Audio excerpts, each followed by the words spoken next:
परभणी जिल्हा महानुभाव परिषदेच्या वतीने आज या ठिकाणी श्री चक्रधर अवतार दिनाच्या निमित्ताने त्या परभणी शहरामध्ये प्रभावती नगरीमध्ये भव्यदिव्य असं शोभायात्रेचं आयोजन करण्यात आलेलं होतं। ही शोभायात्रा श्रीकृष्ण गार्डन वसमत रोड परभणी या ठिकाणाहून निघून या ठिकठिकाणी या पालखीचं पूजन होत ही शोभायात्रा ज्या ठिकाणी उद्याची धर्मसभा संपन्न होणार आहे त्या धर्मसभेच्या स्थळी म्हणजे जिजाऊ लॉन्स मंगल कार्यालय या ठिकाणी येऊन पोहोचलेले आहे। आणि या शोभायात्रेमध्ये जिल्हाभरातून संत महंत तपस्विनी सर्वक्त माता बंधू भगिनी मोठ्या संख्येने उपस्थित होते। आज या ठिकाणी शोभायात्रा येऊन पोहोचली।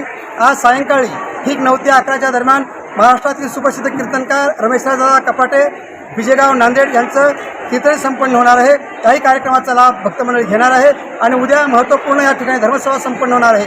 ज्या धर्मसभेमध्ये सर्वज्ञ श्री चक्र स्वामींच्या विचारावर या पंथातील ज्येष्ठ श्रेष्ठ आचार्य प्रबोधन करणार आहेत। त्याही कार्यक्रमाचा जिल्हाबाहेरील सर्व मंडळींनी हजारोच्या संख्येने उपस्थित राहण्याचा लाभ घ्यावा अशी समितीच्या वतीने आपणास आग्रहाची विनंती। दंडवत प्रणाम। Subscribe now and press the bell icon.